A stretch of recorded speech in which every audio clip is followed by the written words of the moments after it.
¿Lo juras? Sí. Por la garrita.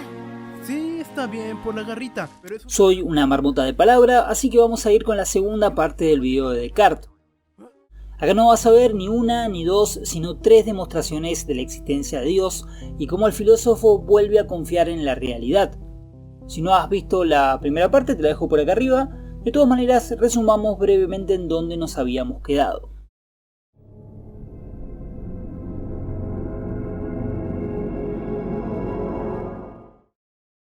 Descartes va a buscar una certeza, un conocimiento que sea completamente incuestionable.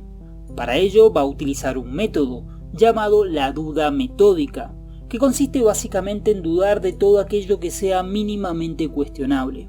Al aplicarlo termina negando la realidad misma por lo que se conoce como duda hiperbólica, que es plantear la existencia de un genio maligno, de una especie de dios maligno, que por pura maldad, por pura malicia, por gusto, nos engaña en cosas tan elementales y simples como que 2 más 2 es 4. Sin embargo, después de todo esto logra alcanzar una certeza, y básicamente es, no importa que me engañen, que nada de lo que vea, siento o percibo sea real, por lo menos estoy pensando, estoy dudando. Por lo menos estamos completamente seguros de que estamos pensando. Y esta es la verdad incuestionable que tanto buscaba y que va a servir de cimiento para su filosofía. Y es el famoso cogito cartesiano, el conocidísimo pienso luego existo. De ahora en más solamente va a construir, y es lo que vamos a ver en este nuevo video. Entonces, si la única certeza es el pensamiento, Descartes va a indagar qué hay en él y va a buscar ideas claras y distintas. Nos va a decir que son claras porque no ofrecen ningún tipo de duda, son nítidas, transparentes y evidentes, y distintas porque podemos diferenciarlas de otras ideas. En fin, tenemos 3 tipos, adventicias, facticias e innatas. Vamos a buscar cuál de ellas son claras y distintas. Primero que nada, las ideas adventicias son aquellas que provienen del mundo exterior. Son aquellas imágenes, conceptos, sensaciones que nacen de la experiencia sensible.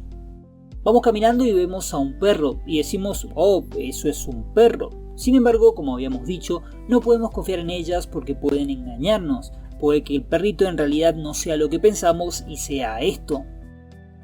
Por esto no son claras y distintas, porque los sentidos simplemente pueden engañarnos.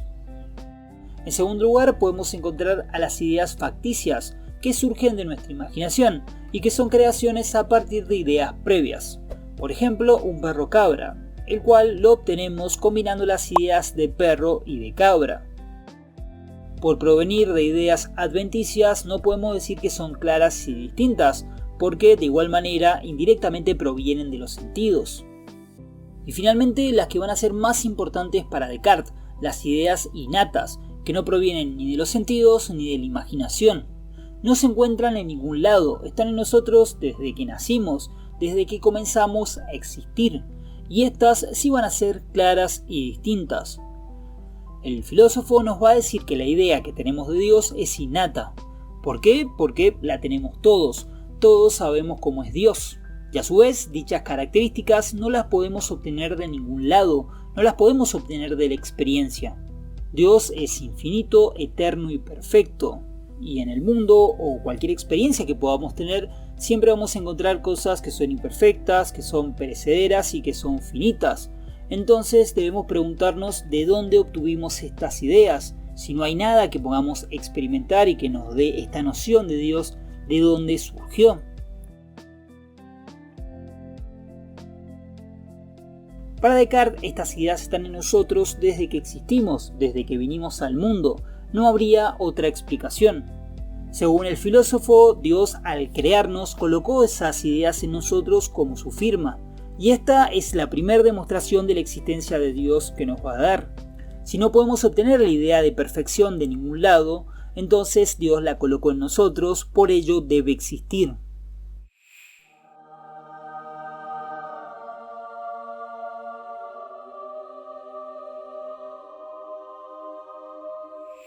La segunda demostración viene un poco de la mano y también proviene de pensar en nosotros mismos. En este caso debemos preguntarnos quién nos creó. Nosotros, como seres imperfectos que somos, no tenemos la capacidad de darnos existencia, ni nada que esté a nuestro alrededor tiene dicha capacidad. Entonces debemos preguntarnos de dónde provenimos. Como para Descartes es imposible que algo haya existido por siempre, es necesario que alguien nos haya creado. Nuestra propia existencia es la demostración de que Dios nos creó, y por ello tiene que existir. La tercera y última demostración es llamada argumento ontológico y es un tanto más compleja porque tenemos que utilizar terminología aristotélica para entenderla.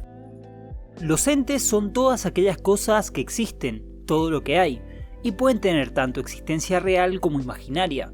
O sea, son lo que te encontrás por ahí en el mundo y también algunas ideas como el perro o cabra. Estos tienen algo esencial y algo accidental. Lo primero es aquello que lo hace ser lo que es. En cambio, lo segundo es algo circunstancial, que si no estuviera no dejaría de ser lo que la cosa es. Por ejemplo, podríamos pensar que la esencia humana es la racionalidad. Eso es lo que lo hace ser lo que es según Aristóteles.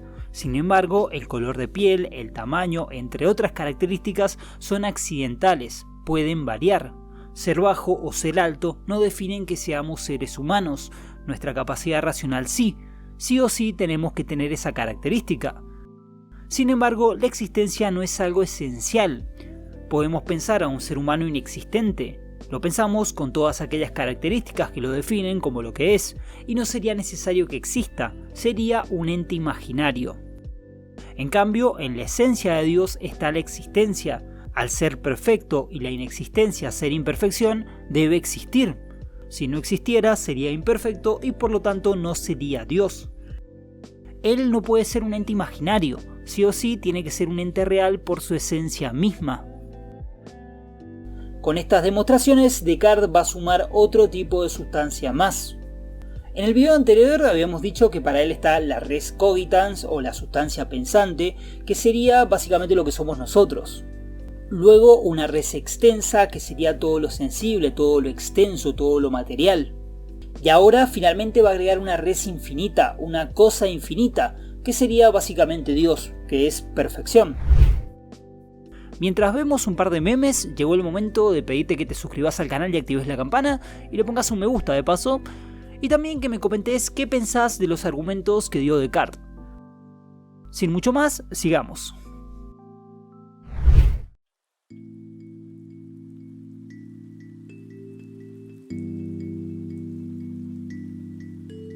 Ahora bien, como habíamos dicho, Descartes a partir de su método pretende alcanzar algunas verdades.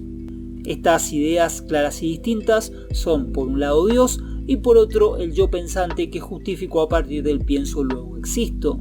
Sin embargo, para lograrlo terminó sacrificando la realidad misma. ¿Lo hiciste? Sí, ¿A qué costo? todo lo perdí. Al final, por suerte, nos presenta algunos argumentos para volver a confiar en ella y en los sentidos. Primero que nada, supera al genio maligno de una manera muy simple y directa. Como Dios existe y es bueno, no puede existir un Dios maligno o un Dios engañador. La demostración del Dios bondadoso termina negando la existencia del genio maligno. Y también termina negando la intencionalidad de engaño porque en el fondo de toda la creación hay bondad. Las leyes que gobiernan el mundo fueron creadas por Dios y por ello podemos conocerlas. Termina siendo una especie o una suerte de equivalencia entre Dios y la naturaleza. De todas formas, aunque Dios nos engañe, ¿por qué nos equivocamos? Porque muchas veces creemos ver cosas que no son reales. Por ejemplo, vemos a lo lejos una torre que parece ser cuadrada y cuando nos aproximamos nos damos cuenta que es redonda. Y porque en otras ocasiones tenemos sueños que juramos que son reales. Descartes nos va a decir que está bien, que Dios nos dotó de una capacidad de juzgar, de un buen juicio, que nos va a ayudar a determinar si una cosa es verdadera o falsa. Sino también nos dio libertad, nos dio libre albedrío, y esta es mucho mayor. Por lo tanto, podemos actuar, podemos decidir sin darnos el tiempo de juzgar las cosas adecuadamente. Vemos que al introducir un lápiz dentro de un vaso de agua se quiebra y rápidamente podemos decir que se rompió. Sin embargo, si nos detenemos a pensar, a juzgar adecuadamente, encontraremos las razones por las cuales aparentemente el lápiz se quebró. Descartes nos va a decir que tenemos que hacer un buen uso de nuestras capacidades y nunca apresurarnos a afirmar cosas las cuales no estamos completamente seguros. Tomarnos un tiempo para juzgar y determinar qué cosas son ciertas y cuáles no. Por ello la importancia del método, el cual va a guiar la razón y nos va a llevar a alcanzar certezas. Y esta sería la filosofía de Descartes, pero para terminar mencionemos algunos puntos importantes que sí o sí tenemos que recordar. Primero, su división entre el cuerpo y el alma, entre la res cogitans y la res extensa, que va a ser una discusión fundamental en la filosofía de la época. Segundo, la utilización de un método para guiar a la razón en la búsqueda del conocimiento, otro punto fundamental que va a ser transversal en gran cantidad de pensadores de la filosofía moderna. Tercero, recordemos que es el fundador del racionalismo, corriente filosófica que coloca la razón como fuente del conocimiento. Cuarto, la existencia de ideas innatas, que se encuentran en nosotros independientemente de las cosas sensibles del exterior. También es importante destacar que, si bien Dios está presente en su filosofía, la piedra angular, la idea fundamental es el sujeto pensante, el yo, el pienso luego existo, que va a ser el fundamento de la existencia. Y eso fue todo, muchas gracias por ver el video hasta el final, es un montón para mí. Te pido que te suscribas, actives la campana si querés, y nada, saludos, nos estamos viendo.